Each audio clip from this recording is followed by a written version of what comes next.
Diz assim João capítulo 2, verso 1 em diante. No terceiro dia houve um casamento em Caná da Galileia. A mãe de Jesus que estava ali, Jesus e seus discípulos também foram convidados. Tendo acabado o vinho, a mãe de Jesus lhe disse: eles não têm mais vinho. Jesus lhe disse: mulher, em que essa tua preocupação tem a ver comigo? Ainda não é chegada a minha hora. Sua mãe disse aos serviçais: seja o que for que ele vos pedir, fazei. Estavam ali 6 jarros de pedra que os judeus usavam para as purificações, e cada uma levava 2 ou 3 medidas. Jesus disse aos serviçais: enchei os jarros com água, e os encheram até a borda. Então lhes disse: tirai um pouco e levai ao mestre-sala, e assim o fizeram. Quando o mestre-sala provou a água transformada em vinho, mestre-sala nada mais é do que o mestre cerimonial, que controla a festa, que coordena a festa, que entende de festa, que entende de comida. Então, aqui aparece como mestre-sala, provou a água transformada em vinho. Era uma festa de casamento. Naqueles dias, na cultura oriental, duravam dias essas festas. Então, o mestre cerimonial provou a água transformada em vinho, não sabendo de onde viera. Embora o soubessem, os serviçais retiraram a água. Chamou o noivo e lhe disse: todo homem serve primeiro o bom vinho, e depois que os convidados já beberam bastante, o vinho inferior é servido. Tu, porém, entretanto, guardaste o bom vinho até agora. Com esse sinal, deu Jesus princípio a seus sinais, aos seus milagres e maravilhas em Caná da Galileia, e manifestou a sua glória, e os seus discípulos creram nele. Amém. Até aí o versículo 11. Queridos, deixa eu dizer uma coisa para você, que é muito interessante ver esse texto. Não parece, mas esse texto está cheio de princípios de autoridade. Quando você lê, a primeira impressão que você tem, você não vê nada disso. Você vê o milagre, né? A água que foi colocada naquele jarro de pedra. Pela misericórdia de Deus, ano passado eu tive a oportunidade de ir lá em Israel, a região da Galileia, onde se deu esse milagre também. E eu vi da antiguidade ainda preservado esse jarro, que algumas traduções chamam talhas, que serviam para as purificações dos judeus, segundo a lei, os princípios que eles tinham. Então, existem em alguns lugares essas talhas, esses jarros preservados, são enormes. Cabiam muitos litros de água naqueles recipientes. Então, quando a gente lê esse texto, tem que ver é o portentoso do milagre. A gente não vê outras situações. Eu estou escrevendo um livro que vai fazer 30 anos, eu não acabei de escrever. Deus tem um propósito, né? Certo na hora. E esse livro trata exatamente disso. O título provisório é Cristo no contexto dos milagres, porque a abordagem é essa. É você não focar o milagre em si, é você examinar o entorno. Você vê os detalhes na construção daquela história fantástica. Quantos ensinos, quantas lições preciosas tem. E foi observando os milagres desse modo que um dia Deus abriu o meu entendimento espiritual para entender isso que eu estou já falando para você. Aqui, esse milagre e todo o registro dele está cheio de autoridade. De diversas formas, aludindo diversas situações e pessoas. O texto está cheio de autoridade. Presta atenção, olha para ver aqui para você entender. Primeiro, porque Jesus Agora, só agora, está começando o seu ministério público e se revelando ao mundo. E ele está com 30 anos de idade, quando que com 12 anos ele já confundia os mestres do templo, conforme a história relatada nos evangelhos também. E certo dia de festa ele se perdeu dos seus pais com 12 anos de idade, uma criança, e foram encontrar no outro dia, ou 2 dias depois, foram encontrar no templo conversando com os rabinos, com os sacerdotes acerca de lei de Deus, acerca de Deus e das coisas de Deus. E a Bíblia diz que eles estavam admirados da inteligência do menino de 12 anos. E aí a pergunta que não quer calar: por que com 30 anos é que ele inicia seu ministério público? Esse texto diz isso com clareza? Não, talvez não, porque o texto diz: e assim principiou os seus milagres com este milagre nas bodas em Caná da Galileia. Isso diz. Aí não diz que ele está com 30 anos. Sabe onde é que vai dizer?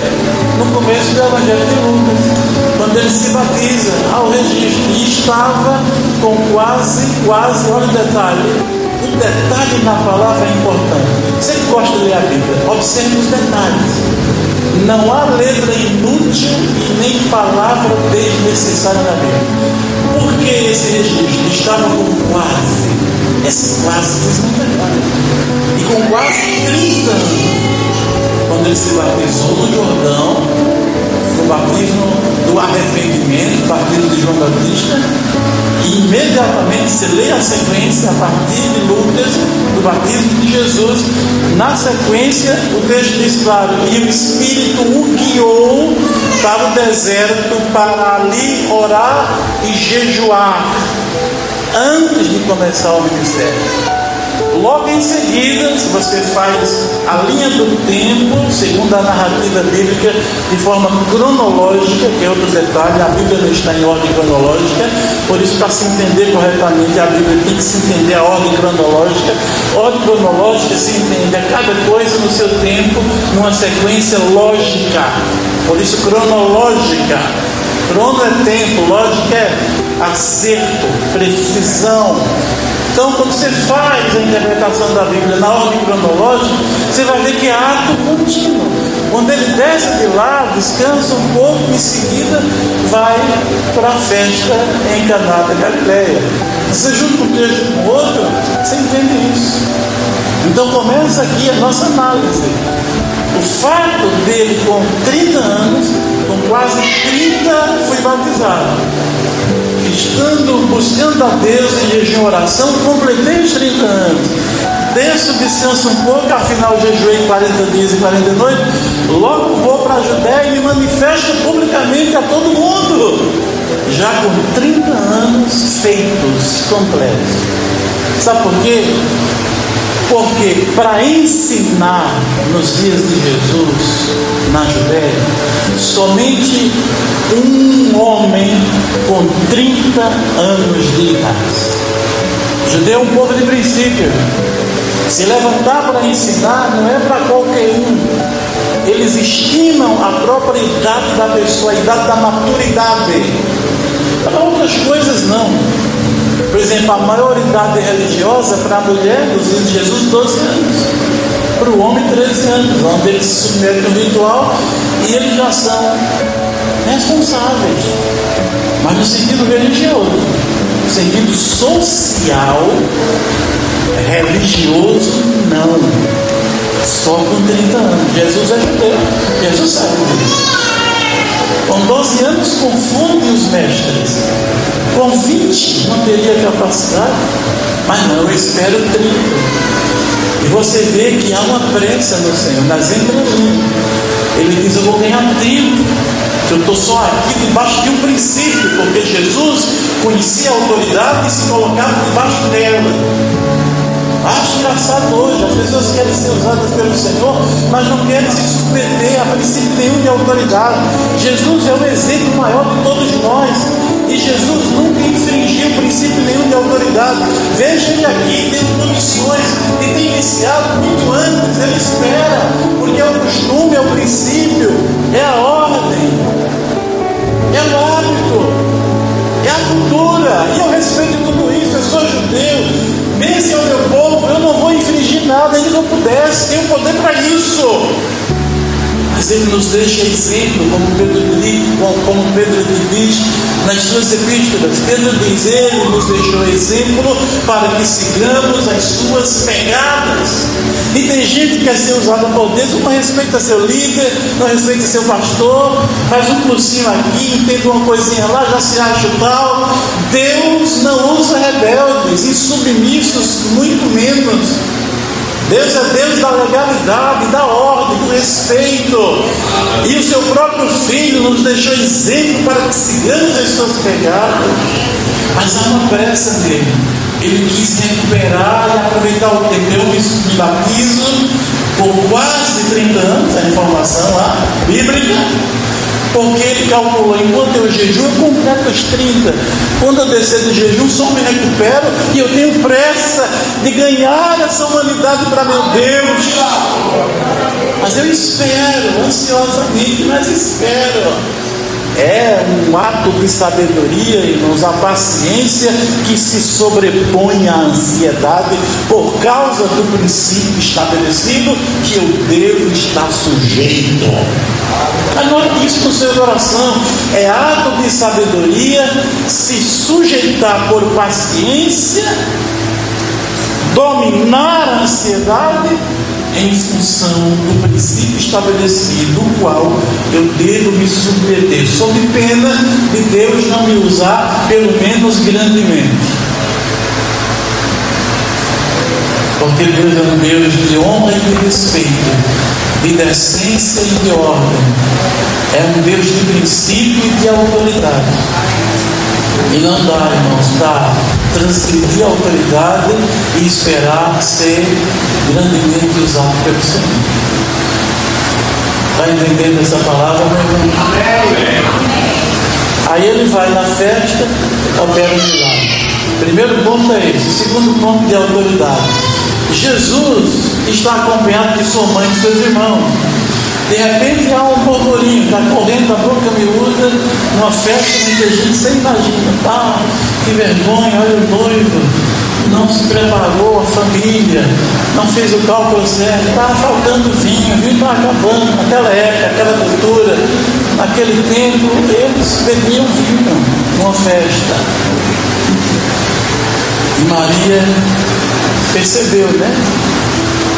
E chega-se para Jesus, está no texto que eu li, e diz, né? Vou tentar traduzir as palavras dela de forma coloquial aqui para nós. Filho querido, talvez, filho amado, estou ouvindo aí no zum, está faltando água. Será que você não podia fazer alguma coisa? Ela conhecia ele já.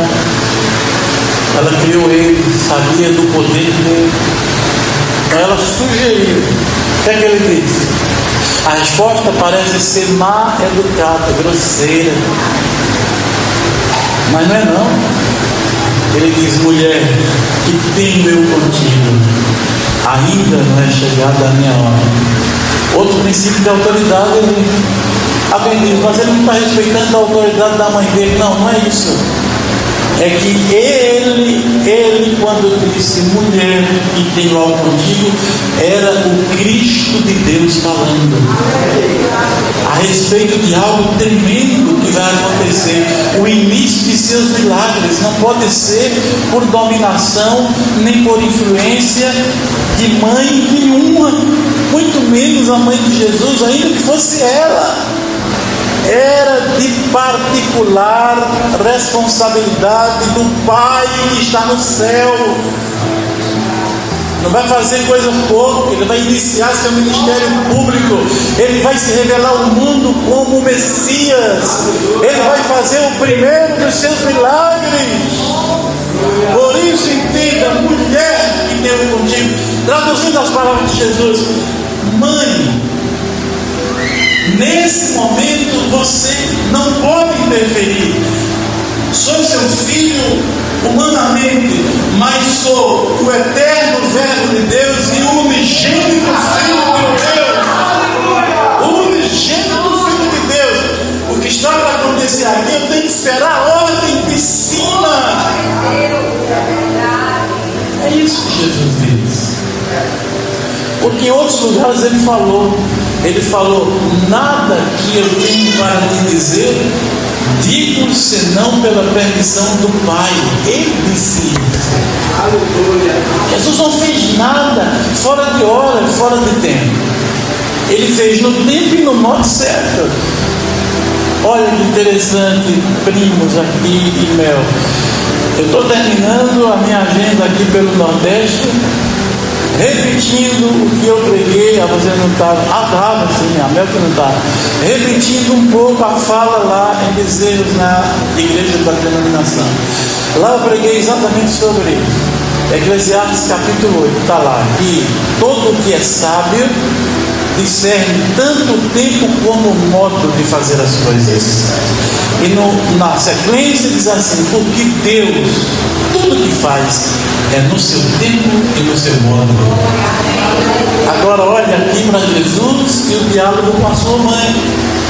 Ele está dizendo que o princípio não é esse.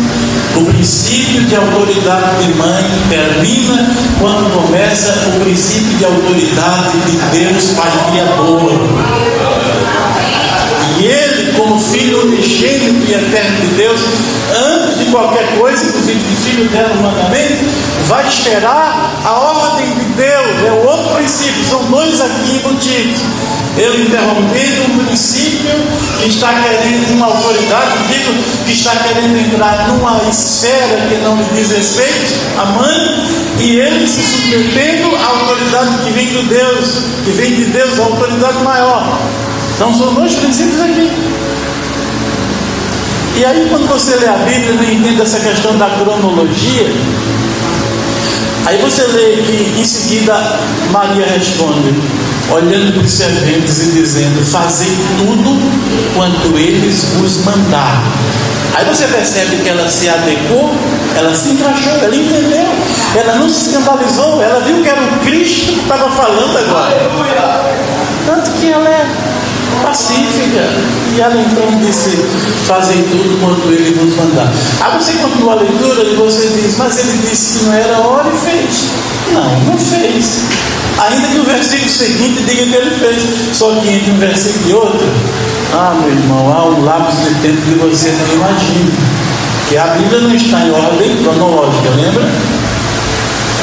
A disposição bíblica não está em ordem cronológica. Lembra quando eu falei, olhando aqui para ver se eu passei, mas não passei não. Terminar já, vou avançar. Olha só, gente. Lembra quando eu comecei a minha fala aqui, eu disse que as festas, na leitura, eu falei, na leitura do texto, as festas duravam dias, é a cultura deles. Então um pequeno texto não vai acompanhar cronologicamente uma festa de 2, 3 dias. Não dá. Pequeno texto assim, na Bíblia está abrangendo 2, 3 dias ou mais? Não. Ali está tudo muito compactado, reduzido, sintetizado ao máximo. Então se aproveitou o tempo, um versículo após outro, às vezes tem uma distância de 1 dia, 2. E isso não é só aqui, em toda a Bíblia.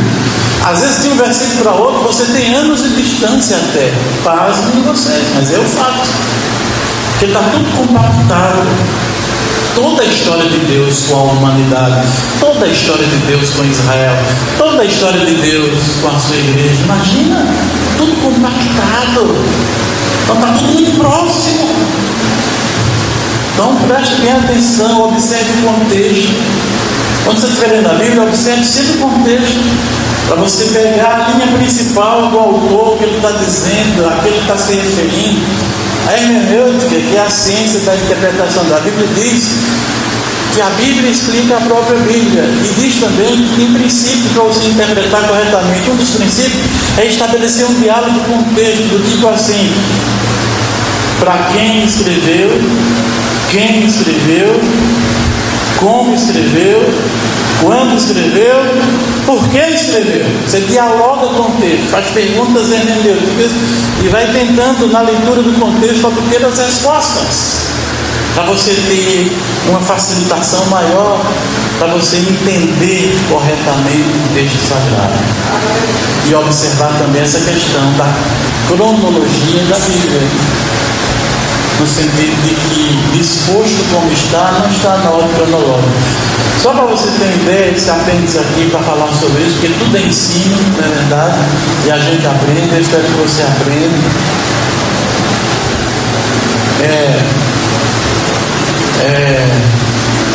Tudo que é ensino, irmãos, é importante você estar atento, sabe? Para você não perder a linha do raciocínio. Então, por isso que a gente faz esse apêndice aqui, dizendo que eu estou saindo um pouco da minha construção, argumentativa do texto, mas para dizer algo que é importante. Nós estamos aqui para aprender.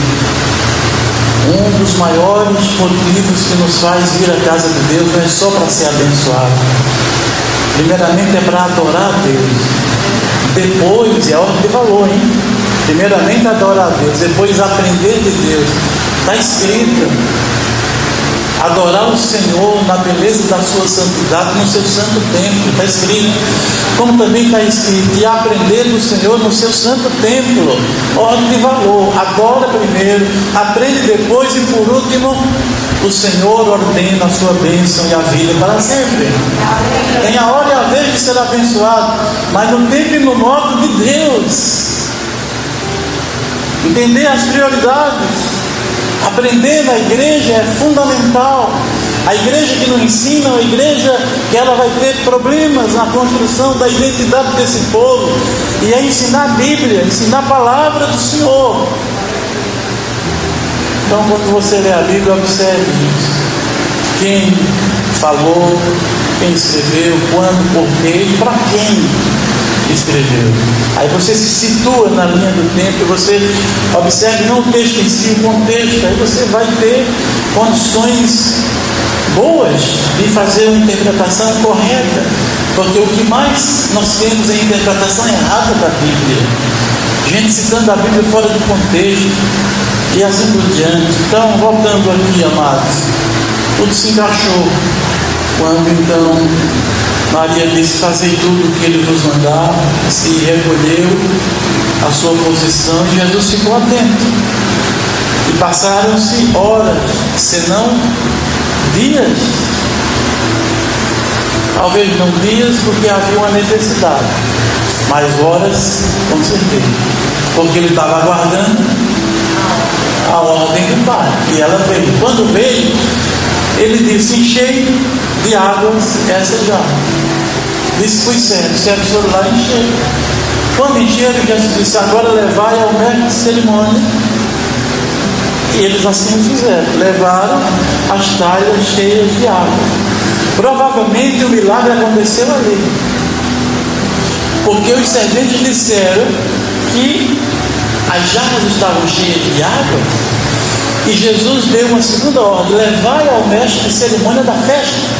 E eles levaram. Então, muito provavelmente, não afirmo categoricamente, mas muito provavelmente, o milagre aconteceu ali. Enquanto eles levavam as jarras. Imagina 2, 4, cada um levando, olhando, a água balançando. Vai observando isso, vai observando coisa linda. E de repente, quando eles vão, a água vai mudando de cor. E eles vão com cuidado para não cair, daqui a pouco virou tinta.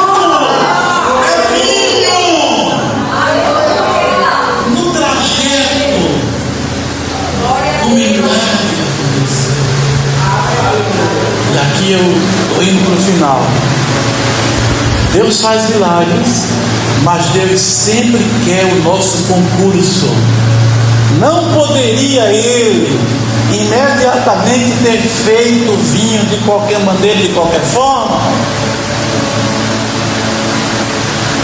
Ele disse, quando Ele curou o paralítico, que lá em Cafarnaum furou a fila porque não podia entrar de tanta gente que estava nas portas, abriu um buraco no teto, baixou a cama com o paralítico e Jesus perdoou os pecados deles. E uma turma do contra que estava lá no fundo da casa, numa reunião, Jesus estava pregando a palavra, começaram a censurá-lo, dizendo quem é ele que vai querer perdoar pecados, quando só há um que é Deus que pode perdoar pecados.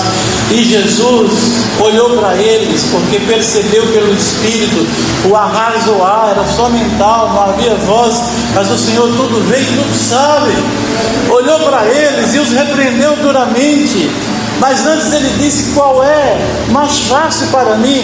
Do tipo, para mim nada é difícil e tudo é fácil.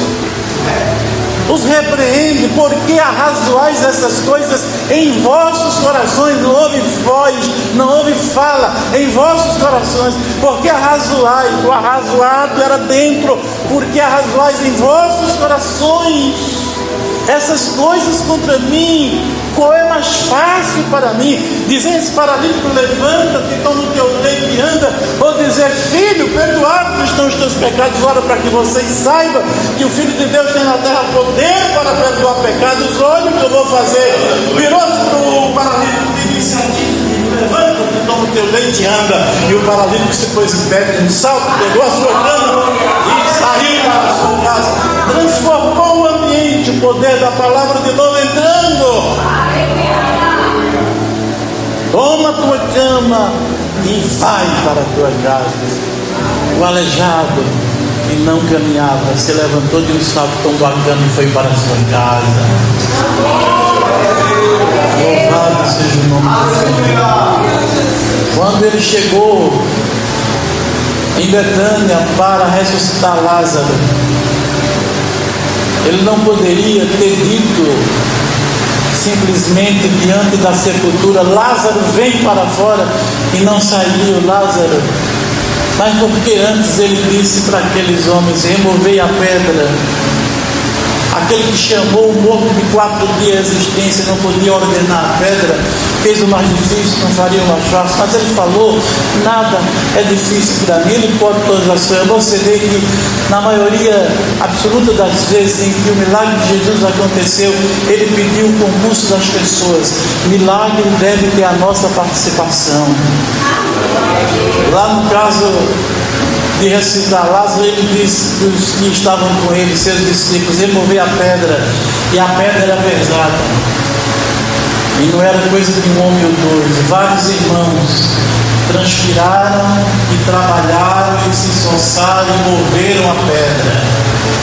E Jesus então se pôs na frente da sepultura, cavada na rocha, por isso a pedra estava tapando, para não vir o mau cheiro de lá. Era 4.000 defuntos.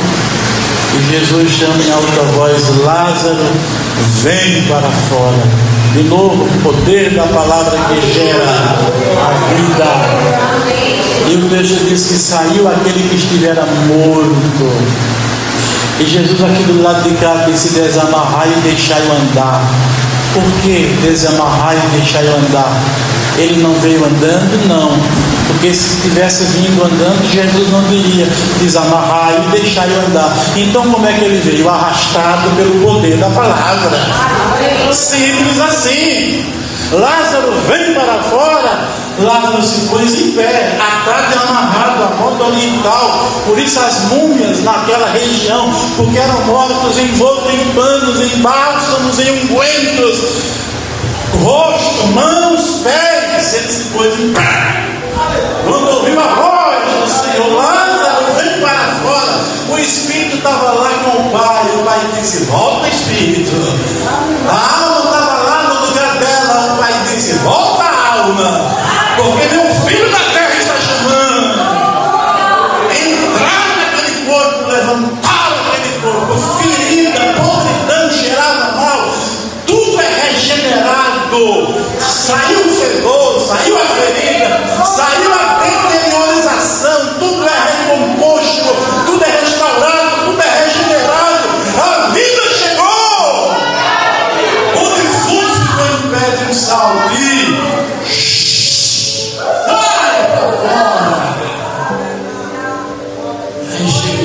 teoria. E Jesus disse: vamos trabalhar. Milagre comigo, preciso da ajuda de vocês. Remover a pedra, desamarrar para ele poder andar.